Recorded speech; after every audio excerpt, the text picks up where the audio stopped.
lectures we have discussed about the various concepts in the basic microscopy, and these concepts will be encountered in the coming lectures. Those were, if you can recall, they were like absorption, refraction, diffraction, magnification, contrast, resolving power, and so on. We have discussed about geometric optics and physical optics, and how the formation of image takes place was explained. Also, we have discussed about the compound microscope, various components of compound microscope, like if you could recall, there is a source of illumination, the condenser lens which condenses the light, the objective lens through which intermediate image formation takes place, and finally, ocular or eyepiece which forms the final image which will be finally captured by the eye. Now, both in here in subsequent lectures we are going to discuss about specific microscopy techniques in both light microscopy and electron microscopy. Now, light microscopy and electron microscopy, if they are compared, the basic concepts remains the same, but there are certain specific differences between the two techniques. In light microscopy, for example, light source is simple halogen lamp or simple white light is utilized. In contrast, in electron microscopy, you have a beam of electrons which is generated from electron gun, as we will discuss in later. Then lenses, the light microscopy, the lenses are glass lenses or optical lenses as we call them. Whereas, in electron microscope you have the electromagnetic lenses, which are all we will be utilizing all like condenser, objective, but they are electromagnetic lenses. Light microscopy, we do not have an enclosed system, you do not need vacuum, but in electron microscopy you need vacuum. So, it is like enclosed chamber which is evacuated. So, there are a whole lot of differences between light microscopy and electron microscopy. In terms of resolution also, you get much higher resolution, manifold higher resolution in electron microscopy, because the wavelength of electrons can be modulated and it is much lower than the light microscopy. In light microscopy, at best you can go is slightly less than the 0.2 micrometer, which will reveal only certain details, but in electron microscopy you can go to much higher details. Another important part, or if you compare light microscopy and electron microscopy, is the specimen preparation.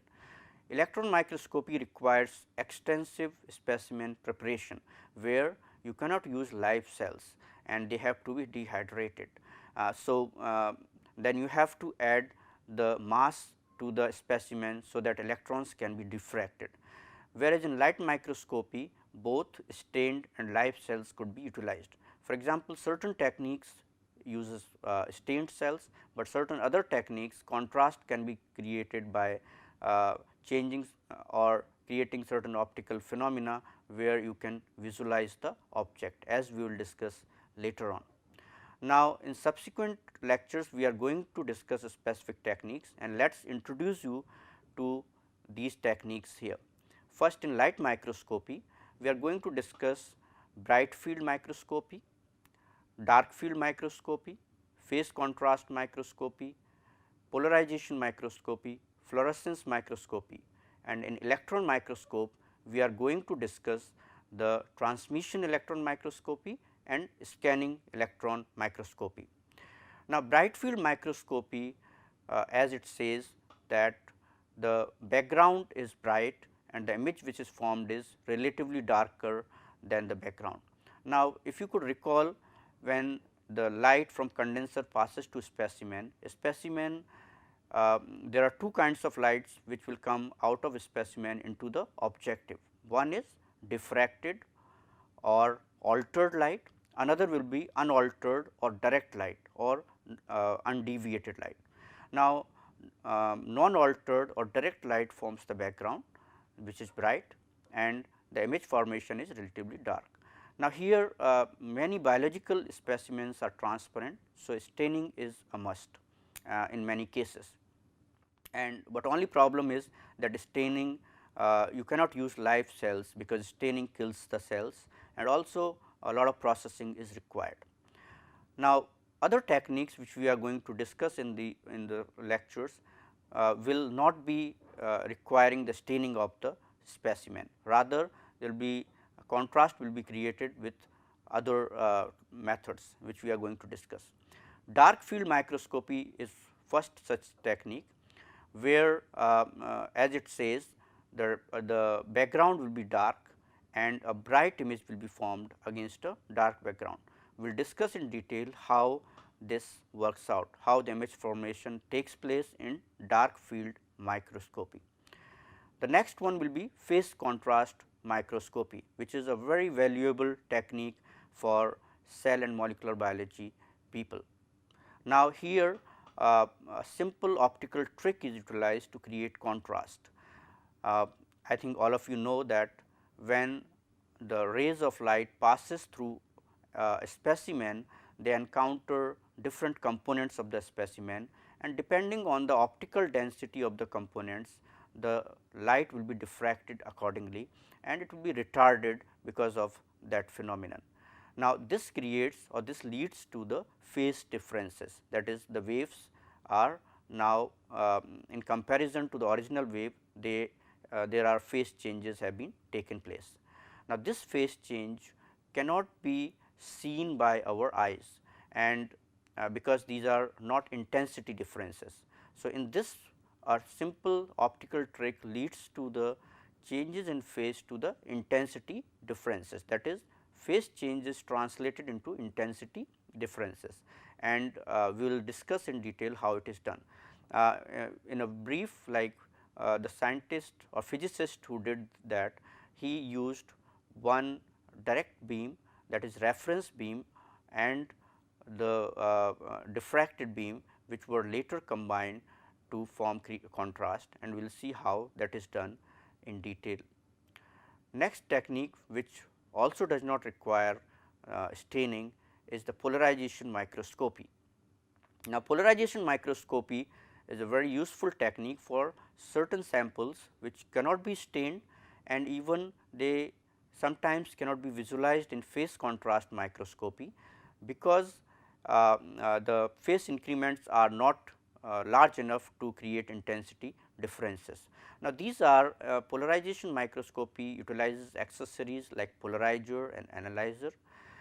Here you require a sample which has a particular structural arrangement, like either the individual particles are arranged in a parallel array or in form of stacked discs. Now, this leads to a particular phenomenon called form birefringence by these arranged particles, where a polarized light will be allowed to pass only if it is parallel to their individual arrangement. So, this particular technique is very useful for certain applications and utilized for those samples which cannot be visualized by staining or by other techniques like phase contrast microscopy. Next one which we are going to discuss is fluorescence microscopy.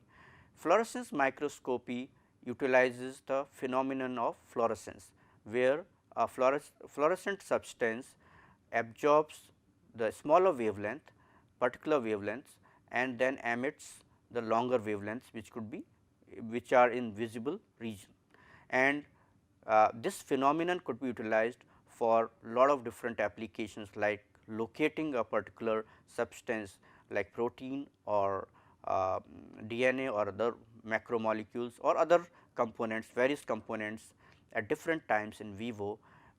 So, this is a very useful technique. Now, fluorescence microscopy requires the use of certain fluorescing substances, because not many biological substances are fluorescent in itself. So, you have to have external fluorophores to be utilized in this. Other extension of fluorescence microscopy is confocal microscopy, where you can use thick specimen or tissues. Remember, all these techniques, right from light microscopy and electron microscopy, require thin slices of a specimen, which are in micrometers and nanometers in electron microscopy, and because otherwise absorption of light or other problems will occur in image formation. So, but in confocal microscopy you can use thick specimen and it utilizes fluorescence optics. Now, here you can focus uh, at different times, or you can raster the whole specimen in depth or in sides, and you can take various pictures which are umpteen number of images which can be later combined to give 3-dimensional look or 3-dimensional picture of the whole specimen. So, that is a very good technique for visualizing 3-dimensional structures.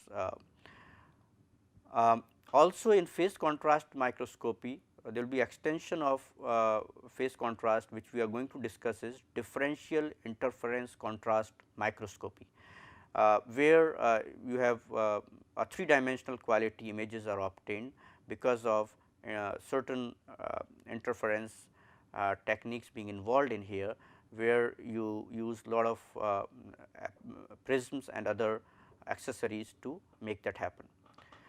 So, these were the techniques which will be utilized in electron in the light microscopy. Now, the two techniques which we are going to discuss in electron microscopy is TEM and SEM, that is transmission electron microscopy and scanning electron microscopy. Now, as it says transmission electron microscopy, the image will be formed by transmitted electrons through specimen, and the image is formed due to the transmitted electrons from the specimen hitting the fluorescent screen. Now, here very thin slices, like I said, in nanometer has to be there, and there should be a diffracting material in the specimen in form of heavy atoms, which are added during staining and sample preparation. There is extensive sample preparation for electron microscopy. In scanning electron microscopy, rather looking for the details, internal details of the specimen, here surface details are visualized or recorded. So, here rather than a transmitted electron, here backscattered electrons, which may be elastic or non-elastic scattering, those electrons will be collected for image formation. And again, for retaining the surface, there are special specimen preparation techniques. So, this was a little introduction to the different techniques of microscopy in light and electron both, which we are going to discuss subsequently. So, let us start with some of the light microscopy techniques. We will start with the bright field microscopy. Now, this is one of the simplest optical microscopy illumination techniques and mostly used in compound microscopes. Like I said earlier, the term bright field is derived from the fact that a specimen is relatively dark contrasted by bright surrounding because of the direct light, which forms a bright background. Now, sample is illuminated from below, that is, it is transmitted light and observed from above, like I have shown you in the compound microscope. That will be the particular arrangement in the microscope.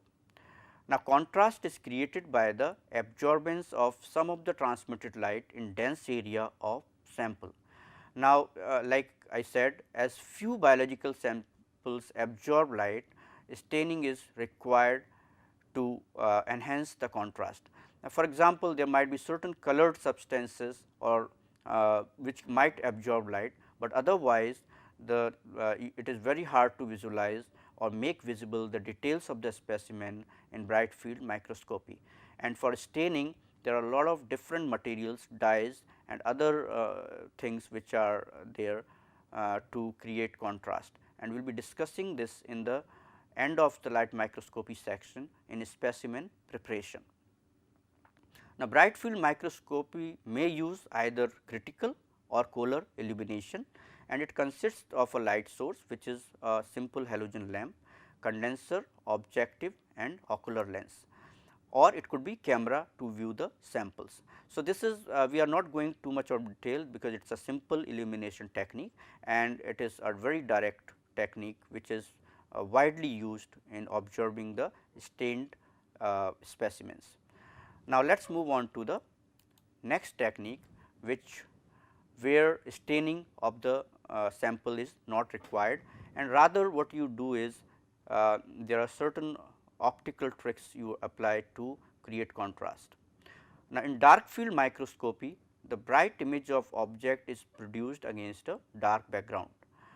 Uh, Many objects now having refractive indices very close to their surrounding are very difficult to image in bright field microscopy, and to view these things there are certain optical techniques have been developed. Dark field microscopy is very useful for counting small particles and observing living unstained preparations. Uh, how does image formation takes place in dark field microscopy? So, before we explain it on the figure, let us understand little bit here. So, in critical illumination, if you could recall, light forms a very solid cone at object plane, that is light coming from condenser forms a solid cone at the object plane, as we have discussed earlier. Now, supposing if there is no object in the object plane. So, an absence of an object causes field to be brightly illuminated uniformly. Now, here what is done is there is an accessory which is an opaque disc with transparent annulus is inserted just below the objective or in a condenser, which causes the cone of light to become hollow. So, what you do is annular like disc or annular aperture, opaque disc containing annular aperture inserted below the condenser lens, and so what will happen? A hollow cone of light will be illuminating the object plane. Now, if there is no object, then it will emerge as another hollow cone through objective. Now, annulus is made sufficiently, that is apertures where apertures are present in the opaque disc, it is sufficiently large that the hollow cone of light which is surrounding the object will not enter the objective. So, objective is made smaller. So, to understand this, no direct light is entering the objective. Now, what will happen? If there is an object placed in the object plane, if there is an object which is placed in or a specimen placed in the object plane, then certain diffraction is bound to happen, and some of the diffracted rays of certain orders will enter the objective. So, what will happen? A bright image, because these are light which is entering the objective will be formed against a dark background, because direct light does not enter. So, there will be dark background, but bright light and certain orders of diffraction enters the objective and they will form a bright image against a dark background. So, the outcome is that you get exceptional contrast, but very limited details here, and mainly many details are lost because you have avoided zero order light, which is direct light. Now, depending on light intensity and degree to which this internal reflections have been eliminated, the quality of the picture will be or image will be better. Now, in dark field microscopy, if you see the optics of this figure shows you the optics of dark field microscopy. You can see here the light from the light source is allowed to pass to the condenser, but you have inserted a annular aperture here. Now, these here not shown here in this, but if you see here there is a hole or there is a area this is like aperture is there in this particular disc. Now, the light passes from only this area and not from the other part which is opaque here. So, what you get? You get a hollow cone where this is part is not illuminated here, and you get a hollow cone of light illuminating the object plane. Now, this hollow cone of light in absence of an object will directly go and will not enter objective, because you can see the size of the objective or numerical aperture of the objective is smaller. Now, if object is present, there will be a diffracted light. Certain diffracted light, this is just one light ray we have made, but there will be certain diffracted light which will enter the objective and will form an image in the image plane. Now, this will be the bright image against a dark background. So, you will get a very good contrast here. Now, this particular technique is used for this is ideal for objects which are minute living and they have very close refractive index with the surrounding. For example, living aquatic organisms, diatoms, small insects, bones, fibers, bacteria and cells in animal tissue culture can be used here. Non-biological specimens could also be utilized here, which include say chemical crystals or thin sections of polymers, ceramics having small inclusions or other different specimens could be realized. So, dark field microscopy is quite good for particular applications, but not good to get too much of details here. All right. Like for example, it is very good technique to count maybe number of particles like say number of viruses or other particles, but if you want details then you have to use other techniques. So, this was about dark field microscopy. Now, let us move on to the next one, that is phase contrast microscopy. Now, phase contrast microscopy is one of the most valuable techniques in the field of cell and molecular biology, and here the way contrast has been created is very fascinating to observe. Now, this particular technique was first described in 1934 by the Dutchman Fritz Zernike, and for which he was awarded Nobel Prize for Physics in 53. Now, this is an contrast enhancing optical technique for transparent unstained specimen like living cells, subcellular organelles, microorganisms, etc. Remember, one thing has to be taken into account, that thick specimens are not suitable for this technique.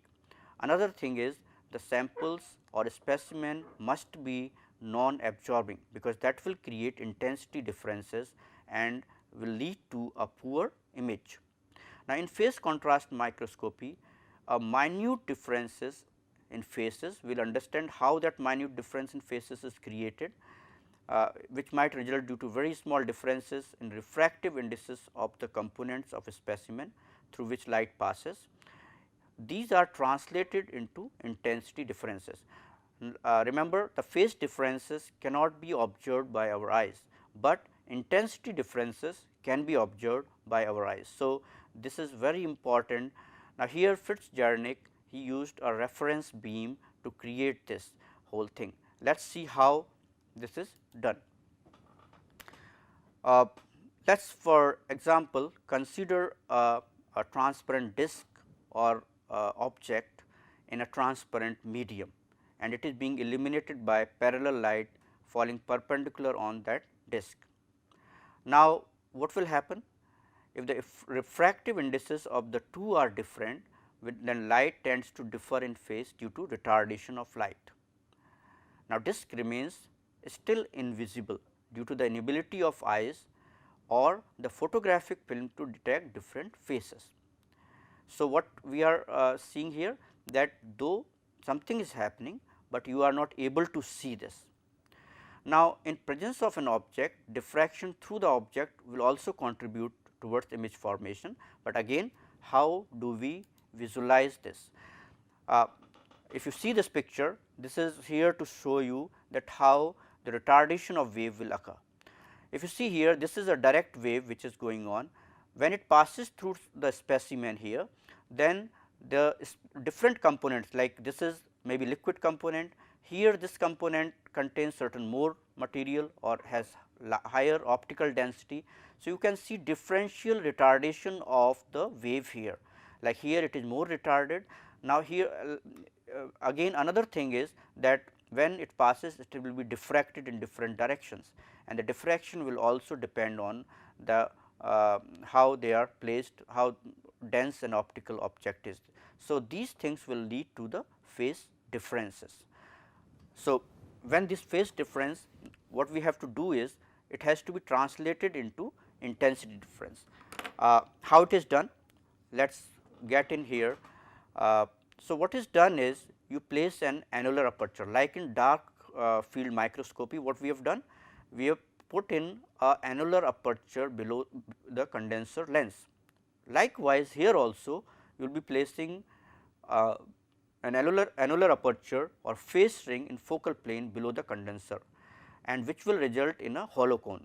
We cannot in essence call it a hollow cone, but to understand that it does not mean that hollow cone is completely a hollow cone is illuminating the specimen, but to understand this we say it is a hollow cone of light illuminating the specimen. Now, when you this light passes through condenser annulus, and it will pass through the objective, it will make the image of the condenser annulus.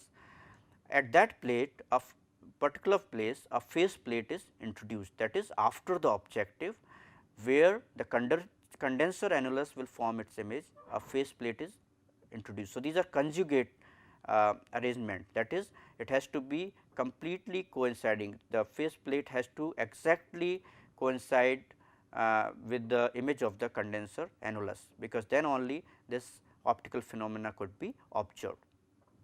Now, let us see. So, what happens then? Once you have done that, then all light rays or all light waves, we can say, passing through condenser annulus will be either advanced. So, I think I will just show you that on my screen, that what is phase ring and what is phase plate before we go any further. So, please pay attention to your screen. So, like I was saying, there is a phase ring and there is a phase plate. Now, phase ring or annular aperture is something which is like this, that you have created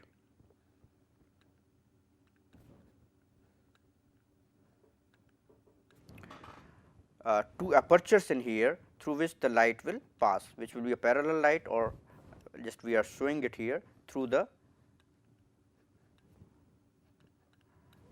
light source. Now, this could be, we can say that there is annular aperture, that is there is a place aperture through which the light is passing. Now, if we have to say phase ring has to be formed after the objective lens, the phase ring will look something like this, and it will completely coincide with this, that is these two apertures.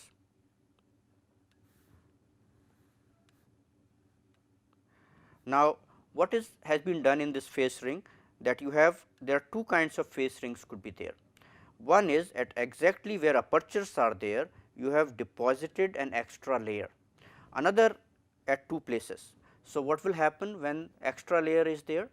The light rays which comes from the objective, like there will be condenser first here, then there will be, if I make it like this, there will be object plane, and then there will be objective lens, and through objective lens these light rays will pass through these two places.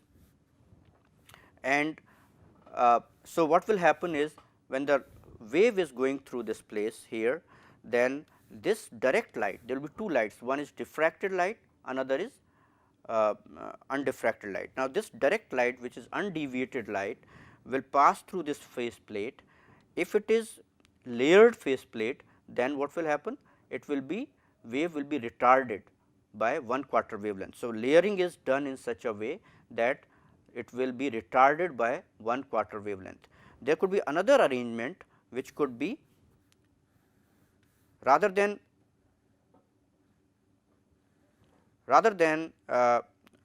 layering it, it could be grooved. There could be a groove could be etched in here.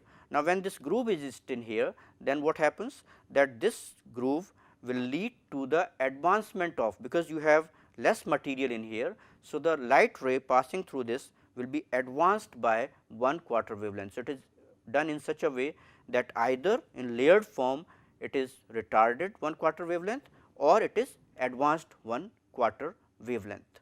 So, this is just to make you understand that how phase ring or annular aperture and the phase plate is playing a role in here. Now, let us move on again to our slides here. Now, here, so what we have tried to understand in this, that all light waves passing through condenser annulus will be either advanced or retarded by 1/4 wavelength, depending on they are passing through grooved or layered nature of faceplate. Now, all the waves diffracted or deviated, because when you have a specimen, then diffraction is ought to occur, and all the waves diffracted and deviated by the specimen will not pass through the grooved or the layered area of the faceplate. We will see in the figure later on. Now, here diffracted rays will be retarded to a different extent, because your specimen will contain various kinds of things. For example, if say you are observing a single cell or thin layer of cells, a cell will contain cytosol also, it will contain nuclei also, it will contain Golgi, it will contain mitochondria, it will contain fat droplets also, it will contain ribosomes also. All of these will retard, because of differences in refractive indices, will retard it differentially. So, you will get the rays or wave trains with different phases here. So, what happens, that all the waves which are diffracted, which are retarded to a different extents, will pass through the other part of the faceplate also, mainly from other parts of the faceplate rather than grooved or layered area, but they will, it does not mean they will not pass through grooved or layered area, but direct rays will pass from grooved or layered area and they will be retarded or advanced. Now, all the waves will combine both deviated and undeviated to form image at the intermediate image plane. Now, diffracted and deviated waves will be retarded to varying degree, like I said, due to differences, and this will create particularly create different intensity differences. I will see how that is done. So, what you have when the phase difference of diffractive wave due to specimen. Now, here you have to understand that as we have seen, the direct light passes through grooved or layered, there is a 1/4 wavelength retardation or advancement, as per the whether it is grooved or it is, if it is layered, there will be retardation, if it is grouped, it will be advancement. Likewise, when the waves pass through the specimen and they are diffracted, then there also the retardation takes place, and which is assumed to be approximately 1/4 wavelength. Like I said, different refractive indices will retard it differentially, but 1/4 wavelength could be understood as a standard thing approximately. Now, when this is combined with the phase difference created by faceplate, the two things will happen. One, the object will appear bright against a relatively dark background. So, what does that mean? That due to constructive interference. So, what does that mean is, when undeviated light is retarded. So, if you remember, if it is a layered faceplate, already the undeviated light or direct light is retarded 1/4 wavelength.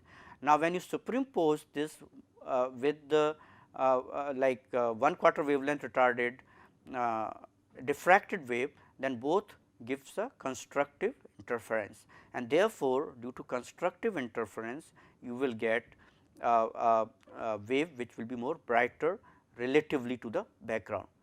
Other thing can happen, that is second option could be that object would be dark. Why it would be dark against a bright background? Because undeviated light has been advanced by the faceplate, that is grooved faceplate, and that is called positive phase contrast. Earlier one was called negative phase contrast, where it was layered.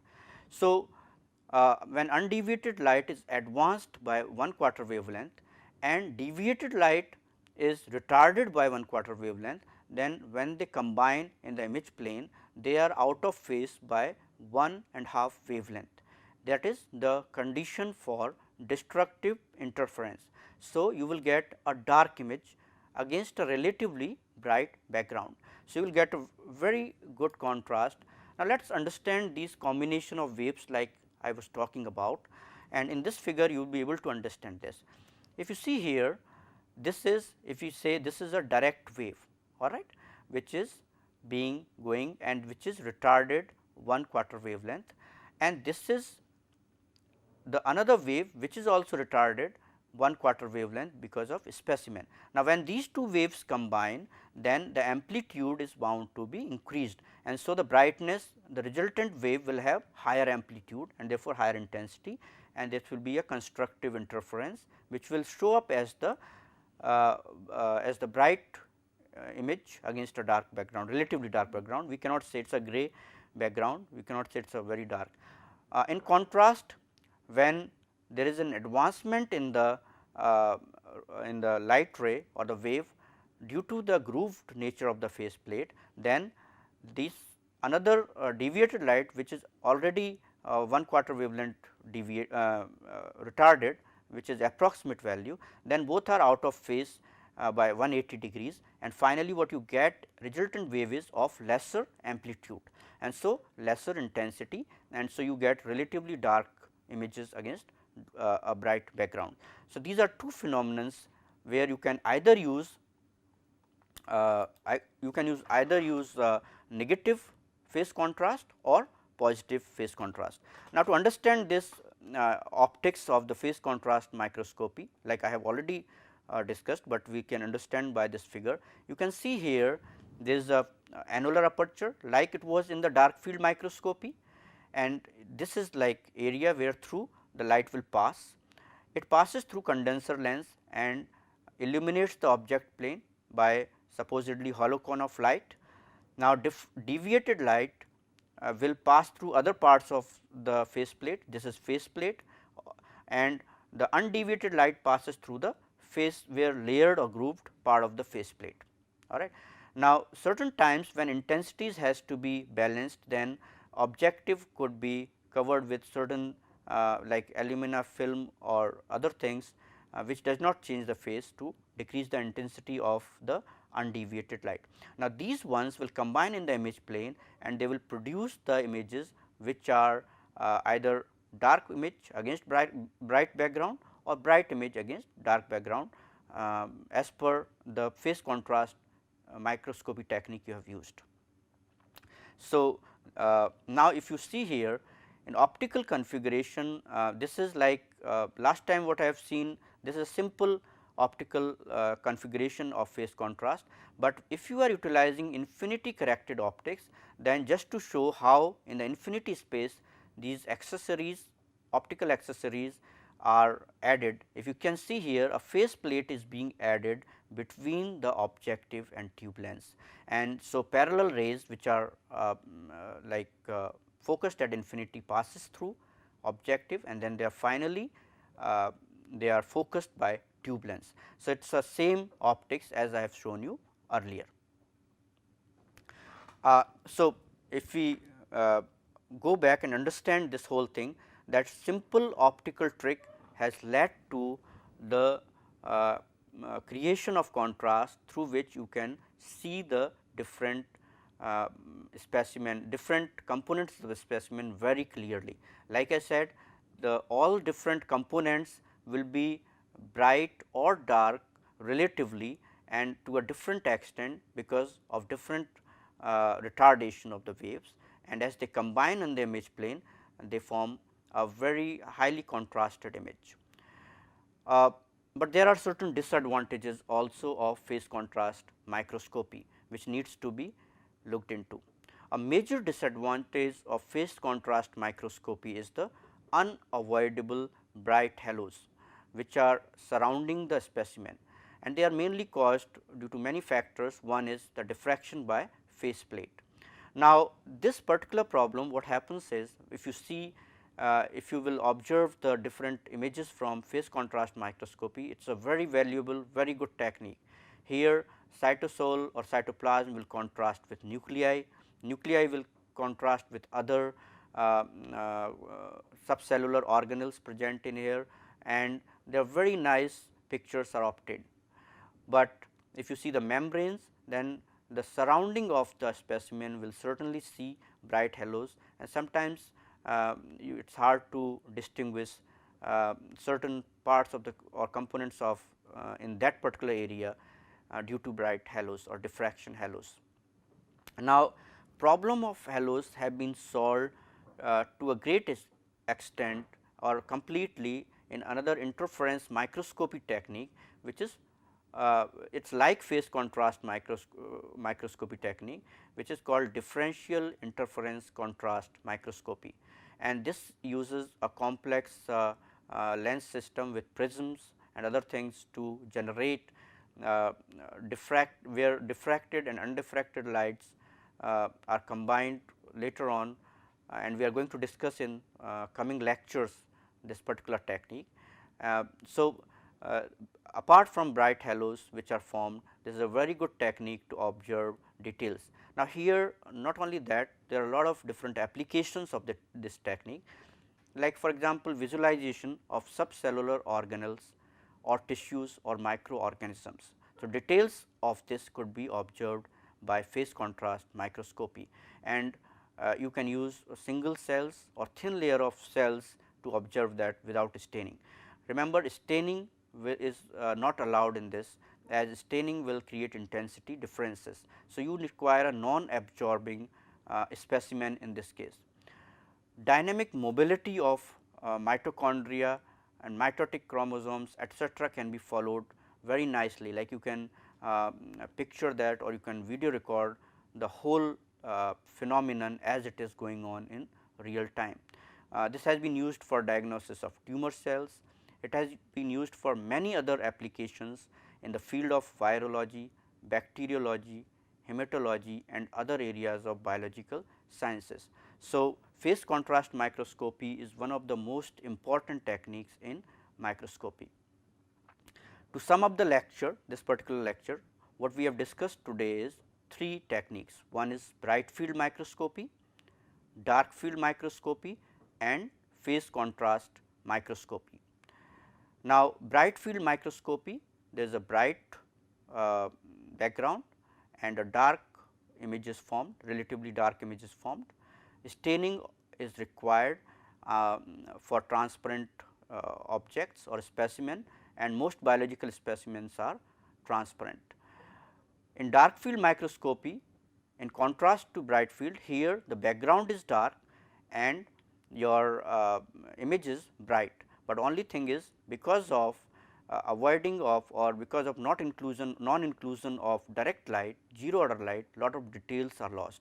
So, it is a very good technique, you get very good contrast, but has limited applications, like for example, you can use it for counting and other things. So, dark field microscopy has particular use, but it cannot give you lot of details.